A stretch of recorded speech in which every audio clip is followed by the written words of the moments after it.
تعریفیں حمد اور ثنا اللہ تبارک و تعالی کے لیے، درود و سلام نبی اکرم نور مجسم شفیع معظم احمد مجتبیٰ جناب حضرت محمد مصطفیٰ صلی اللہ تعالی علیہ وسلم کی ذات والا صفات کے لیے حمد و صلات کے بعد مسلمان کا یہ عقیدہ ہے کہ ہمارا خالق اللہ ہے، ہمارا مالک اللہ، ہمارا رازق اللہ۔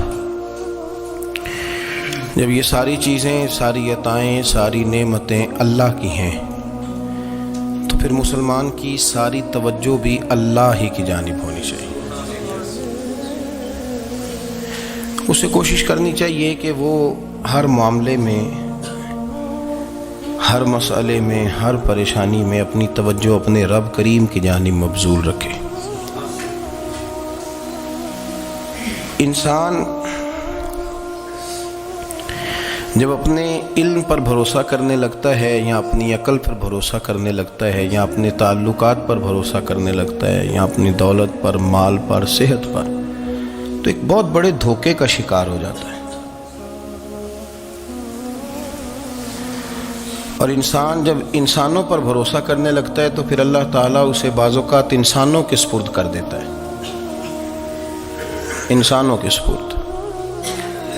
اور بہت سارے ایسے لوگ بھی ہوتے ہیں جو رب کریم کو بھولتے ہیں اور وہ اپنی ساری توجہ انسانوں کی طرف، دنیا کی طرف، دنیا داروں کی طرف کر لیتے ہیں، تو اللہ تعالیٰ فرماتا ہے پھر میں انہیں یہ سزا دیتا ہوں کہ وہ مجھے بھولنے نکلے تھے تو میں نے انہیں ان کا اپنا آپ بھی بھلا دیا، اپنا آپ بھی۔ سورہ حشر کو دیکھیے گا، فرمایا وَلَا تَكُونُوا كَالَّذِينَ نَسُوا اللَّهَ فَأَنسَاهُمْ أَنفُسَهُمْ۔ ان لوگوں کی طرح نہ ہو جانا جنہوں نے اللہ کو بھلا دیا تو اللہ نے پھر انہیں ان کا اپنا آپ بھی بھلا دیا، انہیں اپنی بھی ہوش نہیں رہی، وہ ایسے مسائل میں گھر گئے، وہ ایسی آزمائشوں میں الجھ گئے، وہ ایسی دنیا داری کے اندر الجھے کہ انہیں اپنا بھی پتہ نہ چلا۔ اب تو ڈھونڈتا پھرتا ہوں اے اقبال اپنے ہی آپ کو، اب تو ڈھونڈتا پھرتا ہوں اے اقبال اپنے آپ کو، آپ ہی گویا مسافر، آپ ہی منزل ہوں میں۔ جب انسان خدا فراموش ہوتا ہے تو خود فراموش ہو جاتا ہے۔ ہمارا بڑے زمانے سے تکیہ ہے، کبھی امریکہ پر، کبھی یورپ پر، کبھی برطانیہ پر، کبھی مالداروں پر، کبھی اسلحے والوں پر۔ اس کا نقصان یہ ہوا کہ اپنا کوئی وجود نہیں رہا، اپنا کوئی نظریہ نہیں رہا، اپنی کوئی سوچ نہیں رہی۔ ایسے محسوس ہوتا ہے کہ کوئی منشور نہیں، کوئی دستور نہیں، لگام منہ میں ہے اور اس کا سرا کسی کے ہاتھ میں ہے، وہ جدھر چاہتا ہے ہمیں گھما لیتا ہے۔ اللہ فرماتے ہیں یوں نہ ہو جانا کہ تم رب کو بھلا دو اور پھر تمہیں اپنا آپ بھی بھول جائے۔ اولئک ھم الفاسقون، فرمایا یہ وہ لوگ ہیں جو نافرمان ہیں اللہ کے، یہ نافرمان ہے۔ جب یہ نظریہ بن گیا، جب یہ ذہن بن گیا کہ پیدا اللہ نے کیا ہے، دینا اللہ نے ہے، عطا کرنے والا اللہ ہے، نوازنے والا اللہ، تو پھر ساری توجہ دنیا داروں کی طرف رکھنا، میں اللہ والوں کی طرف توجہ رکھنے کا قائل ہوں، میں وہ سمجھتا ہوں، ہم اس چیز کے قائل ہیں، لیکن وہ بھی کوئی آستانہ ہے کہ جہاں حق مرشد کا نعرہ تو بڑا لگے پر رب کا نام ہی نہ سننے کو ملے۔ یہ بھی کوئی بات ہوئی کہ جہاں یہ تو نعرہ زور سے لگے کہ جیوے جیوے مرشد جیوے، لیکن استغفار کا درس ہی نہ ملے۔ جہاں ہر وقت یہ بتایا جائے کہ یہاں آ گئے تو بچ گئے، کیسے بچیں گے؟ میرے رسول پاک علیہ السلام کا دروازہ سب سے بڑا دروازہ ہے، حضور کا دروازہ سب سے بڑا دروازہ ہے، لیکن میرے دوستو یاد رکھنا، نبی پاک علیہ السلام نے بھی لوگوں کو جب رستہ دکھایا ہے تو رب کریم کا رستہ دکھایا ہے، اللہ کا رستہ دکھایا، اللہ کریم کا رستہ دکھایا، لوگوں کو رب کی طرف توجہ کرائی۔ میرے رسول کریم سید عالم صلی اللہ تعالی علیہ وسلم نے لوگوں کی اللہ کی جانب توجہ کرائی اور لوگوں سے یہ کہا کہ وہ اپنے رب کریم کی جانب اپنا ذہن رکھیں، اپنی توجہ اپنے اللہ کی جانب مبذول کریں۔ میری بات کو اچھے طریقے سے سمجھیے گا، علم اللہ تبارک و تعالی عطا کرتا ہے، تو اسے اللہ کی عطا ہی سمجھنا چاہیے۔ کچھ لوگوں کے پاس علم ہوتا ہے پر علم نافع نہیں ہوتا، وہ ٹامک ٹونیاں مارتے رہتے ہیں ساری زندگی۔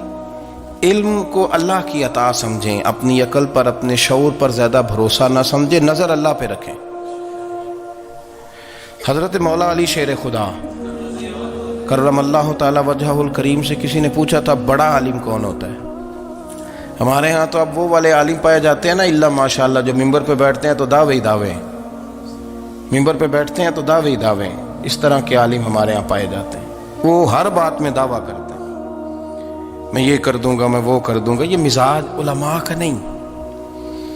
حضرت علی المرتضیٰ سے کسی نے پوچھا بڑا عالم کون ہوتا ہے؟ فرمایا بڑا عالم وہ ہوتا ہے کہ جسے مسئلے کا پتہ نہ ہو تو وہ کہہ دے مجھے نہیں پتہ، میں پتہ کر کے بتاؤں گا، غلط بات بیان نہ کرے۔ امام مالک سے کسی نے کوئی مسئلہ پوچھا تو آپ فرمانے لگے مجھے اس سوال کا جواب نہیں آتا،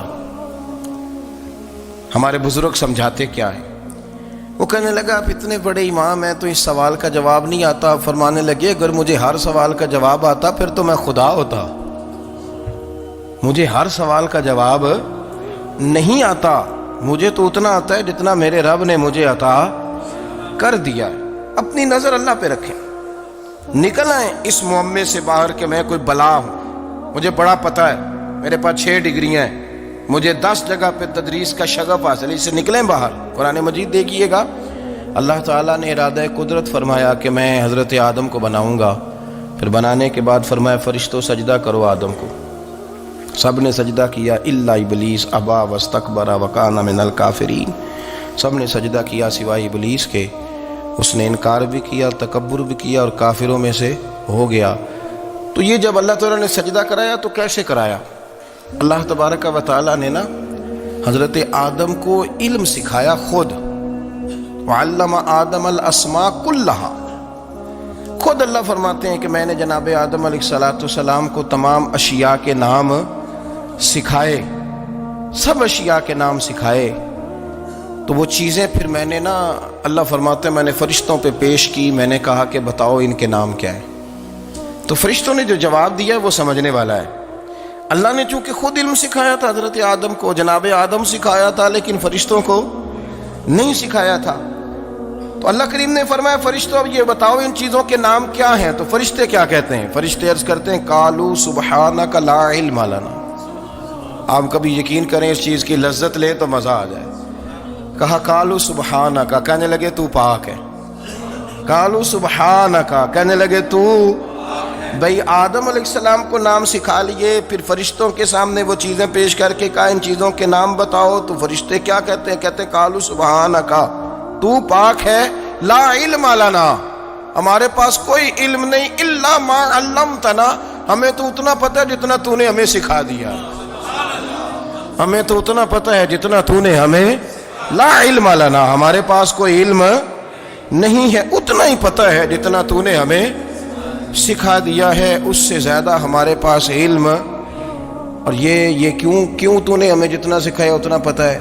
فرشتے یہ نہیں کہتے یا اللہ تو زیادہ سکھا، آدم کو دیا تو ہمیں بھی دے، یہ نہیں فرمایا، فرمایا انک انت العلیم الحکیم، اے اللہ تو علم والا بھی ہے اور حکمت والا بھی ہے، تجھے پتہ ہے کس کو کتنا دینا ہے، جتنا تو نے مناسب سمجھا جناب آدم کو دیا، اور جتنا تو نے بہتر سمجھا وہ تو نے ہمیں عطا فرمایا۔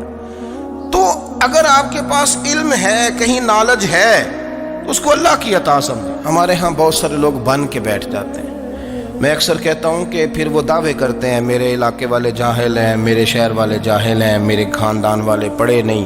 یہ آپ کا دعویٰ ہے، یہ آپ کو خراب کر دے گا۔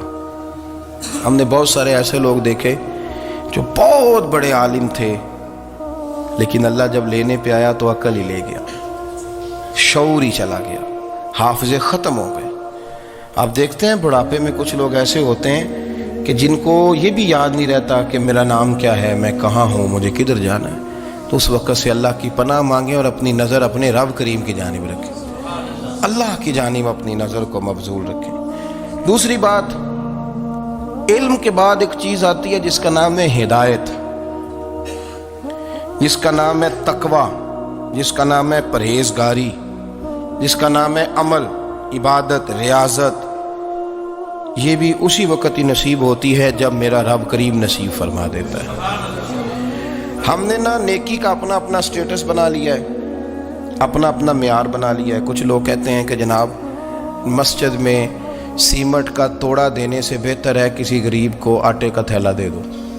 اب اس نے اپنا مزاج بنا لیا نا نیکی کا، اس نے اپنا سٹیٹس بنا لیا۔ میرا یہ سوال ہے کہ نبی پاک صلی اللہ تعالیٰ علیہ وسلم جب مدینہ شریف آئے تھے تو حضور نے سب سے پہلے غریبوں میں آٹا تقسیم کیا تھا کہ سب سے پہلے مسجد بنائی تھی؟ کیا عجیب لوگوں کا رنگ ہے، اپنی مرضی کی ہدایت، اپنی مرضی کا تقوی، اپنی مرضی کا معیار۔ مسجد کوئی بڑا چھوٹا خطیب بھی میری طرح کا ہو نا تو وہ مسجد میں بیٹھ کے جب نبی پاک کی بات کرتا ہے تو کہتا ہے میرے رسول پاک غریبوں کا سہارا بن کے آئے۔ وہ غریبوں کی بات کرتا ہے، مسکینوں کی، لاچاروں کی، کمزوروں کی بات۔ تو مسجد ہی تو وہ ادارہ ہے جہاں سے غریبوں کی بات ہو رہی۔ تو اب لوگوں نے غریب کو اور مسجد کو لڑانا شروع کر دیا، اس کو لڑاؤ کہ مسجد میں پیسے دینے سے بہتر ہے آپ غریب کو آٹے کا تھیلا دے دیں۔ آپ یہ کیوں نہیں کہتے کہ مسجد میں بھی آپ توڑا دیں ایک سیمٹ کا اور ساتھ غریب کو بھی خدمت کریں؟ یہ کیوں نہیں تقویٰ؟ اپنی اپنی مرضی کا مزاج، اپنی اپنی۔ کچھ لوگ کہتے ہیں چھوڑو جی، ساری زندگی انسان نماز پڑھتا رہے اور پھر گالیاں بھی دیتا رہے، بندہ داڑھی بھی رکھ لے اور جھوٹ بولنا بھی نہ چھوڑے۔ تو یہ آپ نے اپنے پاس سے تقوی کا معیار بنایا ہے۔ گالی دینے کا گناہ ہے اور داڑھی رکھنے کا ثواب ہے۔ تو اگر آپ داڑھی رکھے ہوئے ہیں اور آپ کوئی غلطی کر رہے ہیں تو اس سے آپ کی داڑھی کا ثواب ختم، اللہ کرے آپ کو سمجھ آئے میری بات۔ آپ کوئی غلطی کر رہے ہیں، داڑھی کا ثواب اس سے ختم، وہ اپنی جگہ پہ قائم ہے چیز۔ اپنی مرضی کا کیوں تقوی کا معیار بناتے ہیں؟ تقوی کا مزاج اپنی مرضی کا نہ بناؤ۔ اللہ کی بارگاہ سے دعا مانگو کہ یا اللہ ہمیں ہدایت کا نور عطا فرما، اللہ تو ہمیں رستہ دکھا، تو بتا کہ ہدایت کیا ہے۔ تو رب فرماتا ہے اللہ ولی الذین آمنوا، اللہ مومنوں کا مددگار ہے، یخرجہم من الظلمات الی النور، وہ انہیں اندھیروں سے نکالتا ہے اور نور کی طرف روشنی عطا فرماتا ہے۔ اندھیروں سے نور کی طرف اللہ لاتا ہے۔ اللہ ولی، اللہ مومنوں کا ولی ہے، وہ انہیں اندھیروں سے نور کی طرف نکالتا ہے۔ ہدایت ہمیشہ اللہ کی طرف سے سمجھے۔ جب وہ نماز کی توفیق دیتا ہے تو اپنے فضل سے دیتا ہے، جب وہ ذکر کی توفیق دیتا ہے تو اپنے فضل سے۔ ہم سمجھتے ہو جی فلانا نہیں پڑھ رہا بڑا بیوقوف ہے، فلانا نہیں پڑھ رہا، تو تم کیا اپنی عقل کے زور پہ پڑھ رہا ہے؟ میں جی اللہ کے فضل سے 2 سپارے پڑھتا ہوں، تو کس پہ احسان کرتے تو 2 سپارے پڑھ کے رویا کر کہ اگر مالک تو بڑا قریب نہیں۔ بڑے لوگ ہیں جن کو پورا قرآن حفظ ہے پر انہیں پڑھنے کی توفیق نہیں، تو انہیں فضل کیا اور مجھے توفیق دے دی ہے پڑھنے۔ رویا کر، پڑھ کے رویا کر، راتی ساری کر کر زاری، وہ نیند اکھاں تھی توندے تے فجرے وہی گناہگار کہاون سب تو نیوے ہوندے۔ مہربانی کریں، ڈریں، نیکی کریں تو پھر ڈریں، پھر احساس پیدا کریں، پھر اپنے اندر وہ کمزوری لائیں کہ توبہ توبہ مجھے تو پتہ ہی نہیں، تو جانتا ہی نہیں۔ حضرت سیدنا امام اعظم ابو حنیفہ رحمۃ اللہ تعالی علیہ کے ساتھ ایک شخص کہتا میں نے نماز پڑھی، تو عشاء کی نماز تھی۔ یہ جو لوگ بڑے ہوتے ہیں نا، جن کے پیار کرنے والے بڑے ہوتے ہیں، ان کے گرد خوف بھی بڑا ہی ہوتا ہے، انہیں بڑا ڈر لگتا ہے، بڑی بعض اوقات آزمائش ہوتی ہے ان کی۔ عشاء کی نماز کہتے پڑھی تو امام صاحب نے نا عشاء کی نماز میں تلاوت کی آیتیں فَمَن يَعْمَلْ مِثْقَالَ ذَرَّةٍ خَيْرًا يَرَهُ وَمَن يَعْمَلْ مِثْقَالَ ذَرَّةٍ شَرًّا يَرَهُ، فرمایا جو ذرہ برابر خیر کرے گا وہ بھی قیامت میں دیکھے گا، اور جو ذرہ برابر شر کرے گا وہ بھی قیامت میں اس شر کو دیکھے گا، اس کے سامنے آئے گا۔ تو وہ شخص کہتا ہے کہ سارے لوگ نماز پڑھ کے چلے گئے تو امام صاحب رحمۃ اللہ علیہ نے اپنی داڑھی پکڑی، رو رہے ہیں، کہتے ہیں وہ ذرہ برابر نیکی کا بدلہ دینے والے، وہ ذرہ برابر شر پہ سزا دینے والے میری سفید داڑھی کو دیکھ، مالک میرے ذرے ذرے سامنے نہ لانا، لوگ تو میری بڑی قدر کرتے ہیں دنیا، میں تو بڑا پہچانا جاتا ہوں، لوگ تو میری راہوں میں پھول لیے کھڑے ہوتے ہیں، مجھے بڑا نوازتے ہیں، قیامت میں رسوا نہ کر دینا، میرے لیے مشکل ہو جائے گی۔ وہ کہتے ہیں میں نے امام صاحب کا درد دیکھا، مجھے کوئی کام تھا تو میں چلا گیا، میں نے کہا کہ وہ اس وقت اللہ کے حضور حاضر ہیں تو میں دوبارہ آؤں گا۔ کہتے ہیں میں تہجد کا وقت آیا تو امام صاحب وہیں بیٹھے تھے، اور ان کی داڑیاں آنسوؤں سے بھری ہوئی تھی اور زور سے داڑھی پکڑی ہوئی، کہنے لگے مالک رسوا نہ کر دے، قیامت میں رسوا نہ کر دے۔ یار جو ہدایت یافتہ لوگ تھے وہ تو ڈرے ہوئے تھے، وہ تو سہمے ہوئے تھے، وہ تو کہتے تھے یہ اس کا فضل نہیں، اس نے بلا لیا، یہ اس کا کرم نہیں۔ حضرت باعزید بستامی کسی کافر کو دیکھتے تو رو پڑتے، کہتے مالک تو کتنا کریم ہے، یہ بے ایمان رہ گیا، تو نے اپنے فضل سے مجھے اپنے نبی کا غلام بنا لیا۔ وہ رو پڑتے۔ یہاں تو لوگوں کا دعویٰ ہی بڑا ہے، نمازی اللہ خیر فرمائے وہ تو دوسروں کو گھورتا ہے، وہ کہتا ہے جنت کا میں مالک ہوں، کنجیاں میرے پاس ہیں، میں کسی اور کو گھسنے نہیں دوں گا، اور اگر 2-3 حج کر لے تو پھر تو وہ کہتا ہے کہ اب میرے سے پوچھ کے لوگ جنت میں جائیں گے معاذ اللہ، اور اگر وہ 2 4 5 7 دفعہ کوئی نفل پڑھ لے تو پھر وہ کہتا ہے چھوڑیں جی سارے لوگ بے عمل ہیں، میں اکیلا نیک ہوں۔ نہ ایسا کریں، اپنی توجہ اپنے رب پہ رکھیں، اپنی توجہ اپنے معین الملت والدین، عطائے رسول، ہند الولی، غریب نواز، خواجہ معین الدین چشتی، حضرت خواجہ اجمیر، شاہ اجمیر، شاہ اجمیر، والی ہندوستان۔ آخری عمر میں نا سارا دن روتے گزر جاتا، ساری رات روتے گزر جاتے، ذرا سی کوئی بات کرتا تو رو پڑتے، آنکھیں آنسوؤں سے بھری رہتی۔ کئی دفعہ اپنے بھی پریشان ہو جاتے ہیں نا کہ یار تو ایک بات کی جان ہی نہیں چھوڑ رہا، تو خواجہ قطب الدین صاحب بختیار کاکی سے لوگوں نے کہا کہ آپ مرشد سے بات کریں، اتنا بھی تو نہیں نہ رونا چاہیے، ہر وقت اس کے آنسو کی کریے، عاشق دا کام ہی رونا تونا، تبھی نہ رویو نہیں منظوری، یہ عاشق سدا ہی روندا رہندا ہے، پاویں وصل ہوئے تے پاویں دوری، ہر وقت رونے کا کیا مطلب ہے؟ تو خواجہ قطب صاحب کہتے ہیں میں قریب گیا تو میں نے پیر دبائے، میں نے کہا سونیا لوگ تو کچھ بھی نہیں کرتے، تو نے تو کمال کر دیا، 90 لاکھ آدمی مسلمان کر دیا، دنیا کچھ نہیں کرتی، تو نے 50 سال ساری رات مصلے پہ بیٹھ کے رب راضی کیا، تو شہزادہ تھا، حضور کی اولاد تھا، لیکن معین الدین تیرا ایک پلاٹ بھی نہیں، تو نے طالب علم پالے، انہیں غریبوں کو دیا، تو نے نوازا، کوئی شے نہیں تیرے پاس، ہر چیز تو نے، ساری رات روتے ہو، سارا دن روتے ہو۔ تو خواجہ قطب الدین صاحب کہتے ہیں میں نے جب عرض کیا تو خواجہ صاحب مجھے گلے لگا لیا، چیخ مار کے روئے، کہنے لگے قطب الدین پتر داڑھی سفید ہو گئی، جانے کا وقت آ گیا، جو تو نے نیکیاں گنوائی ہیں وہ ہیں صحیح میرے پاس، پر یار کی بارگاہ میں پیش کرنے کے قابل ایک بھی نہیں، ایک بھی نہیں، تو بارگاہ تو دیکھ کتنی بڑی ہے، رسول کریم کی بارگاہ میں پیش کرنے کے قابل ان میں سے ایک بھی نہیں، تو آستانہ دیکھ کتنا بڑا ہے، کیا پیش کروں گا، کیا عرض کروں گا حضور کی بارگاہ میں، کس طرح؟ وہ یار جو بڑے تھے وہ تو ڈرے ہوئے تھے، سہمے ہوئے تھے، وہ تو بڑی آزمائش میں تھے، لیکن میرا اور آپ کا رٹا 2 نمازیں پڑھ کے 6 نمازوں کا دعویٰ کرنا اور لمبی چوڑی کہانیاں بنانا اور اپنے منہ سے اپنی تعریفیں کرنا، اس سے تھوڑا باہر آئیں۔ رزق بھی میرا اللہ ہی دیتا ہے، علم بھی اللہ دیتا ہے، رزق بھی۔ بڑے بڑے فقیروں کو مالدار ہوتے دیکھا، بڑے بڑے مالداروں کو فقیر ہوتے دیکھا، بڑے بڑے، میرے ایک بڑا سخی قسم کا سجن ہے، بڑا پیارا ہے، میں اسے سخی مانتا ہوں، میں نے اپنی پریشانیوں کے دنوں میں بھی اس شخص کو سخی دیکھا۔ ایک دن رات کو مجھے ٹیلی فون کر کے کہنے لگا کدھر ہو؟ میں نے کہا میں گھر ہوں۔ انہیں اکثر سفر میں ہوتے ہو نا؟ اور میں نے کہا طبیعت کیسی ہے؟ ٹھیک ہے، بس حال چال پوچھنا تھا۔ میں نے سمجھائی، میں نے کہا یار یہ کوئی مسئلہ ہے، ورنہ رات کے 2 بجے کوئی حال پوچھنے کو فون تو نہیں نہ کرتا، کوئی مطلب ایسا تو مسئلہ نہیں نا۔ تو میں نے بیک کال کی، میں نے کہا یار میری بات سن، مسئلہ کیا؟ کہ نہیں کچھ نہیں دل کر رہا تھا۔ میں نے کہا میری گل سن، رہے ہیں اسی 4-5 سال کٹھے، میں تین جاننا، اصل بات کر۔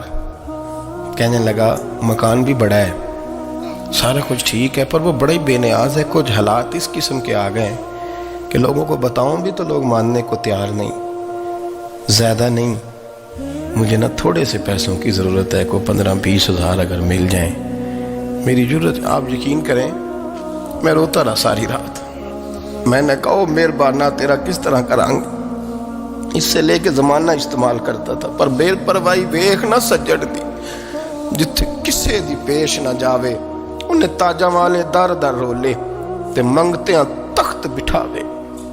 سجنا کسے نو کارا مل دئی، کوئی کعبے خالی آوے، واللہ خیر الرازقین، وہ کہتے تو دائیں بائیں نہ جا، رزق تو تجھے میں دوں گا، میں ہوں بہتر رزق دینے والا۔ بڑے بڑے بادشاہ، بڑے بڑے شہنشاہ، بڑے بڑے لوگ، ہاتھوں میں کاسے، فقیریاں۔ ام ربیعہ کہا کرتی تھیں، بڑی نیک اور صالح خاتون تھیں، وہ کہتی ہیں کہ میں نا بڑے امیر آدمی کی بیوی تھی، اپنے شوہر کے ساتھ چھت پہ بیٹھی تھی تو نیچے فقیر مانگنے والا آیا، اس نے بڑے درد سے صدا کی تو میں نے اپنے شوہر سے کہا کچھ دے دیں، کہا دفع کر، ان لوگوں نے دھندا بنایا ہوا ہے۔ کہتی میں میکے سے بھی بڑا مال لے کے آئی تھی، میرے ماں باپ بڑے امیر تھے تو میں نے نا چوری اپنے خامہ سے نظر بچا کے باتھ روم جانے کے بہانے گئی اور نیچے جا کے 5 دینار میں نے اس فقیر کی ہتھیلی پہ رکھے۔ کہتے اس نے 5 دینار دیکھے، پھر میری طرف دیکھا تو میں نے اس کی آنکھوں میں آنسو چمکتے دیکھے۔ کہنے لگے بی بی رب تیرا بھلا کرے، میں 3 دنوں کا بھوکا ہوں۔ کہ وہ چلا گیا، میں گھر آ گئی، جب باہر آئی تو میرا شوہر کہنے لگا تو اتنی اب اتنی تو تیز ہو گئی ہے اور تو اتنی خود مختار ہو گیا، میرے بغیر پوچھے مال خرچ کرے گی، جا تجھے 3 طلاقیں۔ کہتی میں بالدار اور وزادار باپ کی بیٹی تھی، طلاق لے کے گھر آئی تو میرا باپ ٹوٹ گیا، چارپائی پہ چلا گیا، اوہو یہ کیا بن گیا۔ کہتی بڑی تکلیف رہی، 1-2 سال کے بعد میرے ابا نے میری شادی کر دی۔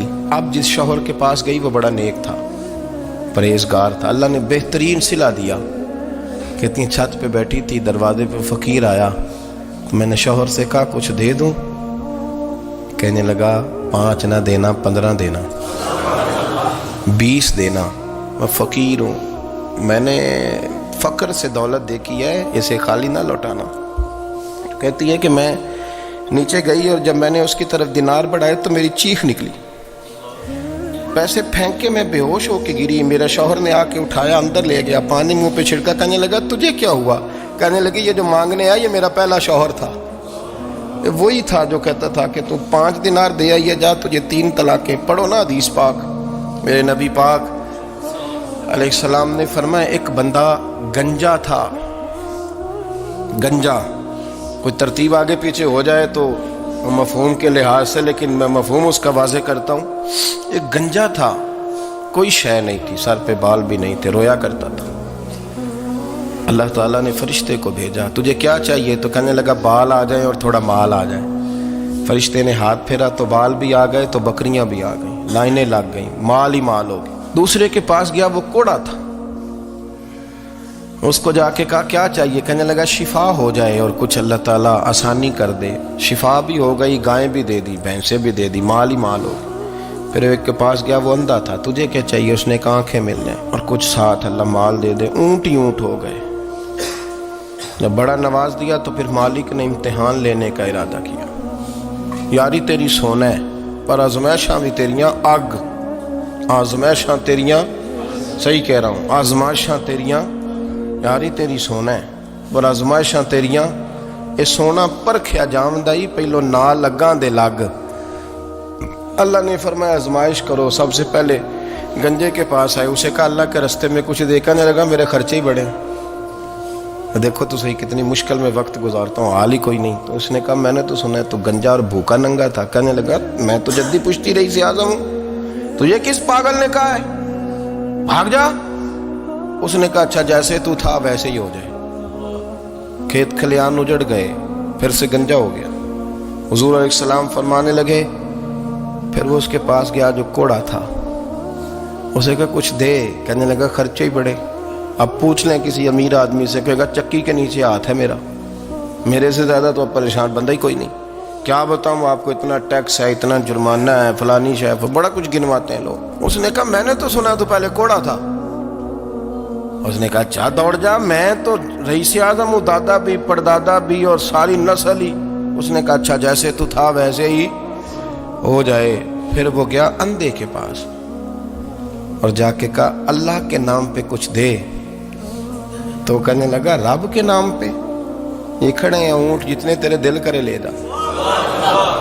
اس نے کہا کیا معنی اس بات کا؟ کہنے لگا یار تجھے کیا بتاؤں، میں تو اندھا تھا، میں نے تو کبھی دنیا دیکھی نہیں تھی، پھر اس کریم نے فضل کیا تو مجھے بڑا کچھ دکھایا، میں کیا بتاؤں، میرا دل کر رہا ہے کہہ دوں کہ پھر اس نے کعبہ دکھایا، پھر اس نے روضہ رسول دکھایا،